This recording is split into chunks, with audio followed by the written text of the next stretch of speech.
In this video, we will examine the mechanism of formation of a dinucleotide. I will be pointing with different colored markers as I'm discussing the steps of the dinucleotide formation. Let's get started with the red color. I would like for you to notice before I start that I have put OHs on all of these phosphoric groups. I'm going to circle them in red, 3, 4, 5, and 6. And normally at pH 7 there are between 1.4 and 2 negative charges, but I will call them OH for simplicity reasons. As you can see, 2 mononucleotides will react, and a phosphodiester bond will be made in the process of making a dinucleotide. Please keep in mind that this process is reversible and it can go in both directions. I'm going to circle the upper mononucleotide, which is a dioxythymine triphosphate, and the lower mononucleotide, which is a dioxyadenosine triphosphate. Notice that both mononucleotides have an ester already, 1 and 2, okay? And as you can see right here, we're going to get started at 3 steps that I have listed for you. You can look at them. And we will get started with the first step. And the first one will involve the formation of an intermediate during which, I'm going to circle it right here, an ester bond will be formed, and the ester bond will be formed between the phosphate below and the oxygen up here, okay? And not only will an ester bond be formed, we're going to also lose a double bond, and I will put a nice red arrow to point at the double bond that we will lose.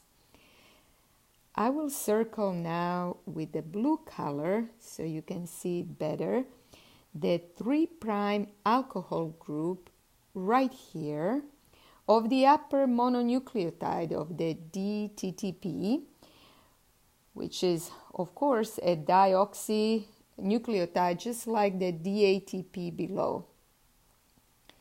This is the 5' carbon. I'm going to put a big fat dot right here on the lower mononucleotide, and this one will react with the upper triphosphate. In order to clarify things, I'm going to label in orange now the upper and the lower triphosphate as alpha, beta, and gamma. So alpha, beta, gamma, and I'll do the same thing here, alpha, beta, and gamma. I'm sorry, oops, I reversed it, beta and gamma. And I can now refer to each phosphate accordingly. Now, this is the alpha phosphorus atom. I'm going to circle it in orange. In a triphosphate, and it is already esterified to the 5' alcohol. So I'm going to make it a big orange oval. So we already have, I'm going to put an arrow, already have an ester bond, okay? I'm now going to switch to a different marker. I'm going to make it green from now on. And whenever you look at this ester bond between the deoxyribose and the phosphoric acid, this is what I'm pointing at. We will now observe an ester formation between an alcohol up here, alcohol, I'm circulating green up here, and an acid derivative below. So a new ester bond, I'm coloring it green, will eventually form. So in the end, we will form a phosphodiester bond because we have one bond here and we have a second bond forming up here. So the upper alcohol, I'm gonna color it in purple now, will attack the alpha phosphorus atom. So this one will attack this one. A purple arrow just for you. So the 3' hydroxyl group, I'm going to circle it in purple, is the nucleophilic attacker.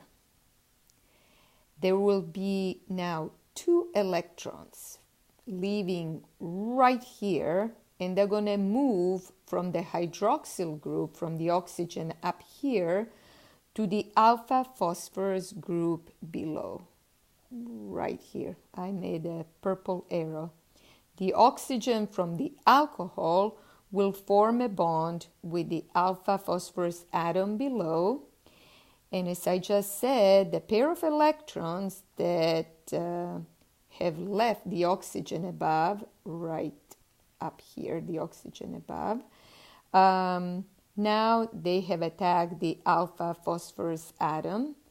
But at the same time, the pair of electrons from the double bond, which was right here, it kind of got lost in the shuffle. I'm going to make a big double bond here in purple. So the electrons from the double bond and the phosphorus atom, they're going to move up to the oxygen, right here, to this oxygen, okay? So they're going to move to the oxygen atom. The double bond that I made a big fat purple will become lost. And as you can see, let me point with a purple arrow. The double bond, actually it's right here. The double bond, which existed right here, okay, became lost. So I'm going to erase it. The double bond is gone, okay? And there are 5 simply bonded groups onto that phosphate now. Let me make it a different color. I'm going to make it blue, okay? You can see 5 simply bonded groups. 1, 2, 3, 4, and 5. You can see all that in the intermediate. As an outcome, we have created a new OP bond, okay? I'm going to make it red so you can see it right here, okay? And please notice that we also ended up with a negatively charged atom right here. I'm going to make it red so you can see it. And so on the oxygen, and a positive charge on the hydroxyl group up here. So I'm making it red so you can see it nicely.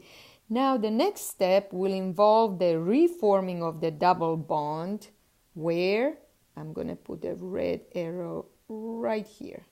The double bond that was lost right here will have to be remade right there. Okay, and the elimination of the pyrophosphate. What's the pyrophosphate? This is the pyrophosphate. I'm going to label it as PPI. As the double bond reforms, at the same time, the diphosphate leaves. In the last step, the oxygen gets deprotonated and the pyrophosphate gets protonated. So which oxygen? I'm looking at this oxygen right here, okay? It loses a proton. So this proton, let me color it maybe green. This proton, green, okay? leaves, and a proton, also circled in green, will join the PPI. Okay, so the deprotonation and protonation will finish up the process. And notice that the original triphosphate in the dinucleotide diester product, right here, the original triphosphate is right here. This is our product, is in the dinucleotide diester product. So the phosphoester bond up, let me make it purple again. There is a phosphoester bond up here, and there is an all phosphoester bond right here. Okay, the phosphodiester bond keeps the nucleotides together, not only in DNA but also in RNA and other oligonucleotides. And keep in mind, as I said at the beginning of this video, everything is reversible. All these processes are reversible, and it can all be reversed by hydrolysis. If the DATP were not the correct nucleotide to be added to the growing chain, then the DNA polymerase would make sure that it gets removed and the correct nucleotide gets incorporated. So the whole process can happen in reverse.